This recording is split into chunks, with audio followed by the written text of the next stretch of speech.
just destroyed his mama on live and Diddy's release date just leaked from Fort Dix. Alright, this is the one nobody was ready for. The minute you sit with what Blueface just did to his own mama on that live stream, you realize something the whole internet has been pretending not to see for about a decade now. Somebody finally said the quiet part loud. Somebody finally cracked open the door that half of this generation has been trying to keep bolted shut. And before we get 1 inch deeper into the story we are about to unpack, because trust me, this one has layers, it has receipts, it has a 9-year-old boy in the middle of it who never got to be a 9-year-old boy. Do me a favor real quick. Tap the like button. Just one. One like is a receipt that you actually care about the kids that get raised in the middle of grown people's chaos. And if you hype this one up, if you boost this one, you doubled it, and you also just doubled the pressure on every single accountability-allergic auntie sitting on a live stream right now trying to gaslight a grown man out of his own childhood. Because the minute you sit with what Blueface said, the minute you actually let his words land, you realize this ain't a Blueface story. This is an every house on the block story. This is a story about the therapist's waiting room she never walked into.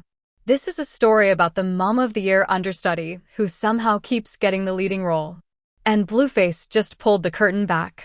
Now hold up a second, because before we get into the raw footage, and there's footage, and it is heavy, I have to lay out the good and the ugly, because both are on the table today. The good news is that Blueface, whether you like his music, whether you like his lifestyle, whether you like a single decision he has ever made publicly, Blueface just did something on camera that most grown men from his kind of upbringing never get the courage to do. Blueface named it. Blueface put language on it. Blueface looked at the woman who raised him and told her on a live stream, in front of the entire internet, that what she did to him when he was a child was trauma. Not drama. Not, it wasn't that deep. Not, you know how it was back then. Trauma. That's the good news. That's the small piece of light in the story, because a boy who couldn't say it at 9 finally said it at 28.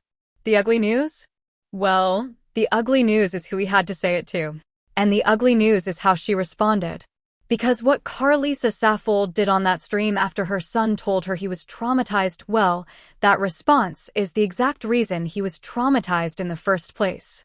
That response was a receipt in real time. That response was the sleight of hand. And I need every single one of you to watch it with fresh eyes, because if you have ever been raised by somebody who could not, would not, and will not sit in the discomfort of what they did to you, this clip is about to feel personal in ways you did not sign up for today. Blueface, real name Jonathan, sits across from his mother. Blueface is calm. Blueface is not yelling. Blueface is not putting on a show for the camera the way people expect Blueface to. And Blueface says, plainly, that the trauma his mother caused by being the way she is matters more than whatever petty grievance she is trying to drag him into today. And his mother, the Mom of the Year understudy herself, tilts her head and says, "Tell me what trauma. What trauma did you have?" Now sit with that question for a second. Because that question, right there, is the whole ballgame. That question is the anthem of every parent who has ever poured chaos into a child's life, and then stood there with a straight face asking the child to prove the chaos was real. And Blueface, Jonathan, does not blink. Blueface tells her exactly what the trauma was.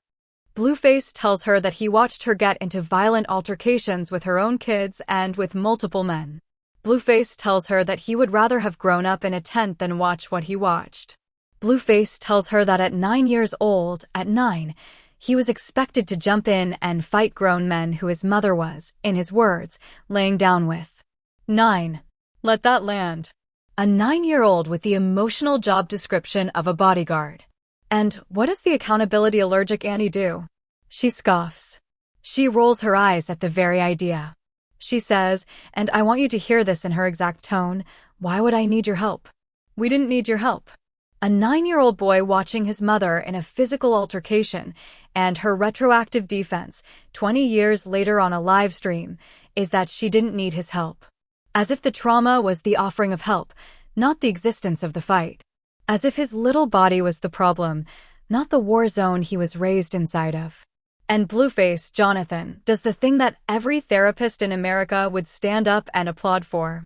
Blueface says, "It don't matter if you didn't need my help. If I was 3, I was supposed to help. That is what a child does when he watches his mother in danger. And that is the point. That is the exact point. You tried to grown me at 9. You tried to grown me at 9. Write that down. Screenshot that. That right there is the entire diagnosis of an entire generation. A generation of children who were handed adult problems in a child's body and then, when they cracked years later, were told they were being dramatic. Blueface just said this sentence out loud that half of you watching this have been trying to say to your own family for years and could not find the words for. And what did his mother do? She pivoted. She swerved. She reached for the closest available distraction. First it was multiple men. Then, when Jonathan pushed back and said name them, name one more, it turned into your father robbed you of $100,000. Watch the swerve. Watch the sleight of hand. Because that swerve is a masterclass in the exact mechanism Blueface was talking about. When you cannot answer the question, you change the question. When you cannot sit with the accusation, you throw a new accusation. When you cannot say sorry, you say, well, what about him? And this right here is why we have to talk about what I'm going to call accountability-avoidance syndrome. Because it is real, and it is running rampant, and it is not just a Blueface household problem. Accountability-avoidance syndrome is when a grown adult who did the damage will do everything on this earth, will pivot, will lie, will laugh, will scoff, will bring up unrelated grievances from 20 years ago. Anything to not sit still in the one sentence the child needs to hear. Which is, I'm sorry. I was the adult. You were the child. You should not have seen that. You should not have had to do that. That was on me. That's it. That is the sentence. 10 words. 10 words that would have saved a 9-year-old boy from spending the next 2 decades carrying a weight that was never his to carry. 10 words that Karlissa Saffold, live on stream, in front of the entire internet, could not bring herself to say. And instead, she asked, tell me what trauma. Now the reason this hits the way it does, and the reason Blueface, Jonathan, deserves way more credit than the internet is giving him for this moment, is because he articulated something most people in his position never get to articulate. He said, and I'm paraphrasing here because his exact words are worth going back and hearing yourself, that a large part of what he lives with today is the lack of closure. He never got to close the door on what he saw. His mother never gave him language for it. His mother never gave him an apology for it. His mother never gave him permission to grieve it. And that unclosed door, that is the trauma. Not the fight itself. Not the men. Not the chaos. The unclosed door is the trauma. The fact that 20 years later he still has to litigate the reality of his own childhood on a live stream just to get his mother to acknowledge that yes, that thing you actually saw with your actual eyes actually happened. That is the wound. And I want to stay in this Jonathan moment for another minute because there is a detail in that live stream that I have not seen a single reaction channel unpack yet, and it is the most important detail on the whole tape.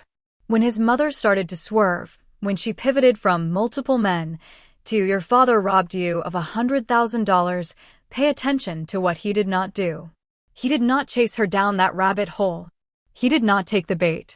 He did not spend the next 20 minutes arguing about his father's alleged financial crimes. He looked at his mother and he said, in essence, that is not what we are talking about. We are talking about what you did, not what he did. What you did. And that right there is a level of emotional intelligence that grown men 3 times his age cannot access. That is what a therapy room does for you. That is what closure looks like when it finally starts to arrive. Jonathan refused to let the conversation get hijacked by a comparative harm defense. He refused to let his mother's ledger get balanced by pointing at somebody else's ledger. And in that single move, he broke a cycle that has been running in his family for at least 2 generations.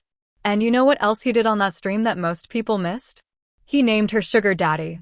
He said, and I want to make sure the chat heard him say it, his mother's 20-year partner, the man she calls her best friend to this day, and he said in 20 years the two of them have never had a single domestic violence incident, never had a single argument, not even once. And she confirmed it. She confirmed it on the live stream. And you have to sit with what that confirmation means. Because the accountability allergic auntie just told the entire internet that when she wanted to have a stable relationship, she was fully capable of having one. She just did not choose stability during the years her son needed her to. She chose the men she chose. She chose the fights she chose. She chose the chaos she chose. And now, 2 decades later, her son is sitting across from her with the receipts of that math, and she cannot look at him and say, "You are right. I made choices that hurt you. I own that." Instead, she goes back to the swerve. Back to the pivot. Back to, tell me what trauma.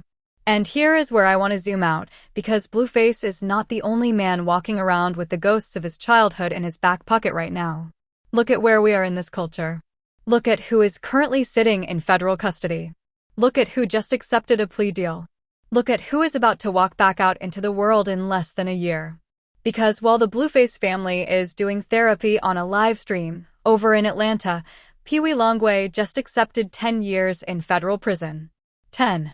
Peewee was looking at a life sentence, and he walked into that courtroom and he told the judge, in essence, give me the 10, because I need to be somewhere I can get away from the drugs. That's what he said. He asked for a decade of his life in a federal facility as a form of rehab, because the streets could not offer him what a cage could. Read that sentence back to yourself. He chose a cell as a detox program, and prosecutors wanted 14. His defense negotiated for no less than 10. The judge landed on 10.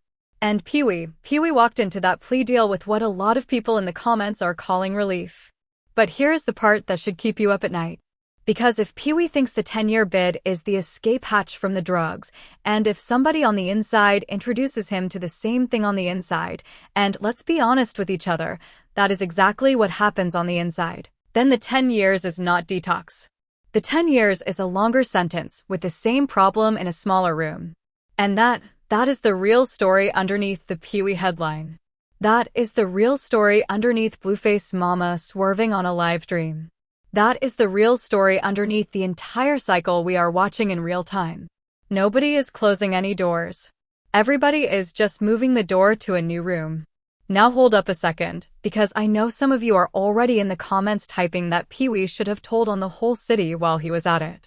I saw that comment. I read that comment. And I am telling you right now, and I have said this before and I will say it again on this channel, there should be no rules. There should be no rules to the game people voluntarily walked into. If you commit a crime with another human being, the terms of that contract, the fine print of that contract, should be very simple. That other human being might tell. That other human being might not tell. That is the risk. That is the whole risk. That is the entire wager. Anybody who runs into a situation with somebody and does not factor in the possibility that they might sing when the pressure lands, that person did not read the paperwork. And I am tired of pretending that street code is a real legal document. It's not. It's a suggestion at best. And speaking of people who wagered on the wrong contract, let's talk about the elephant in the federal system. Because sources are stating, and I want to be careful with the word sources here because this story is still developing, but sources are stating that Sean Combs, Diddy, is looking at a release date in August of 2026. August. Diddy is set to walk out of Fort Dix in August. Now, let me put this in perspective for you, because the math on this is going to make your head spin.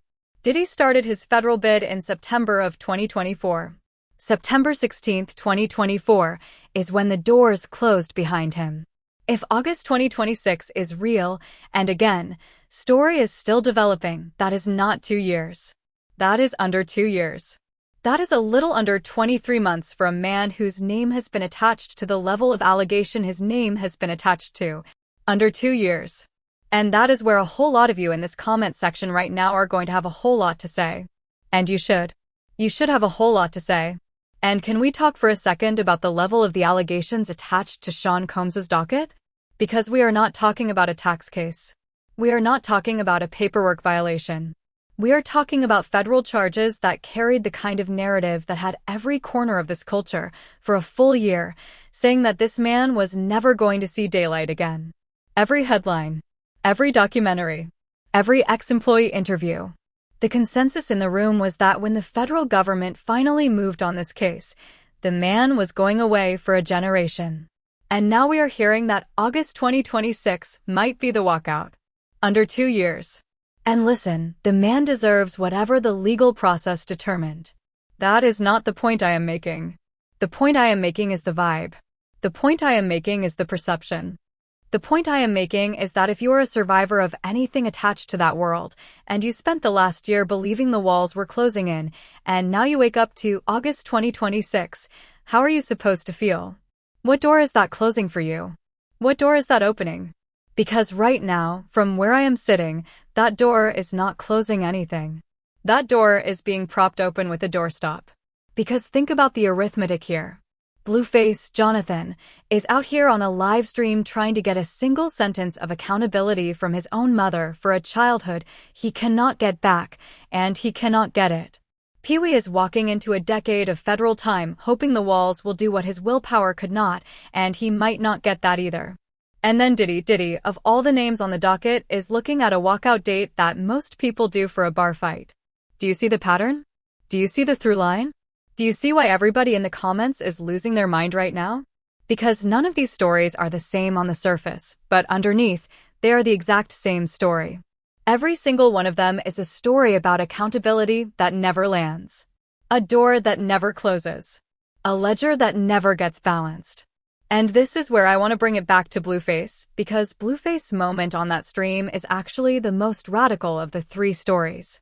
Blueface, with all of his baggage, with all of his controversy, with all of the reasons the internet has to laugh at him and dismiss him, Blueface did something on that camera that Diddy will probably never do, that Karlissa Saffold refuses to do, and that a lot of us in our own families cannot get anybody to do. Blueface named the harm. Blueface put the harm in the room. Blueface said, "This happened. I saw it. I was 9. It hurt me. It is still hurting me." That is more courage than the entire federal docket. That is more courage than an hour of live stream deflection. And the fact that his own mother's response was to scoff and to pivot and to swerve is not a Blueface family problem. That is a national epidemic of parents who cannot look at their grown children and say the 10 words. "I'm sorry. I was the adult. You were the child. That was on me." So let me tell you what the runner-up parent of the year revealed on that live stream, whether she meant to or not. She revealed the entire operating system. She revealed why a 9-year-old had to become a bodyguard. She revealed why a grown man is still, at 28, trying to close a door that has been swinging open for 20 years.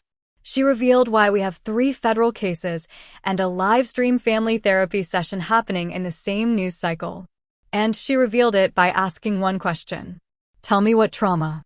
Because the parent who asks that question is the parent who caused it. Every single time. Without exception. The parent who genuinely did not cause harm does not need to ask. The parent who genuinely did not cause harm is quiet. The parent who did the harm is the one holding the microphone asking the child to prove the bruises were real. And here is where the mirror finally lands. Because if you watched that stream, and I mean actually watched it, not the 20-second clips floating around, not the reaction videos, not the reposts, if you sat with it, you know that Blueface won that exchange the second his mother opened her mouth to deny it. She lost the argument in the first 3 words. Because the accountability allergic auntie always loses in the first 3 words. That is the tell. That is the receipt. That is the sleight of hand exposing itself in slow motion. And Blueface Jonathan stood in it. He did not raise his voice. He did not clown. He did not do the thing the internet expected him to do. He just kept naming it. Kept naming the fight. Kept naming his age. Kept naming the men. Kept naming the tent he would have rather lived in. And every time he named it, his mother swerved. And every swerve was a confession. Now to the Diddy piece of this, because I know the comments are already lighting up. When Diddy walks out of Fort Dix, if the August 2026 date holds, and again, we are still watching this story unfold, a whole lot of people are going to have a whole lot of feelings. And the question I want you to sit with is not whether he should be out. That question is above my pay grade and above yours. The question I want you to sit with is this. When he walks out, is there anybody in his family, anybody in his circle, anybody at all who is going to look at him and ask the one question that Blueface's mother could not answer for her own son? Is anybody going to say the 10 words? Because if not, then all we have done is move the door to a new room. Again. Same story. New wallpaper. And Peewee, I want to say this on the record, Peewee, if you can hear me, 10 years is not detox. 10 years is a room. What you do inside that room is on you. And I am rooting for you to do the work in there that the streets did not let you do out here. Because when you walk back out, and you will walk back out, the same door will be waiting. And the only person who can close it is you. Not the sentence. Not the plea. Not the judge. You. So here is where I land on all of it, and I want you to tell me if I'm wrong. Blueface is not the villain of the week. Blueface is the accidental thesis statement for everything wrong with how we raise boys in this country. And his mother, whether she ever admits it or not, is the case study. And Peewee and Diddy are the appendix. Because they are all pieces of the same document. A document that says, in bold print, the adults did not do their job, and the children have been paying the invoice ever since. Blueface just refused to pay another dollar of it on a live stream. And that, more than any diss track, more than any plea deal, more than any release date, is the story of this week. That is the story of this year. That is the story of a whole lot of you watching this right now who just recognized your own family in that footage and did not expect to. So drop where you land on this one in the comments. Do you think Blueface got his mother on that stream? Or do you think she got him? Do you think Peewee did the right thing taking the 10? Do you think Diddy actually walks in August? Or do you think this story flips again before the summer hits? Tell me every single one of your thoughts, because the comment section is where this conversation actually gets closure, and closure, if you have been listening, is the whole point. Tap the like, lock in the subscribe, and boost this one up if you made it this far, because it makes a bigger difference than you know. And if you want to see what happens when accountability finally does land, because it does happen, just not often enough, watch what we broke down on the last video about the family that actually got it right. It hits different after this one. Trust me. That's Celeb Source. Your source for real.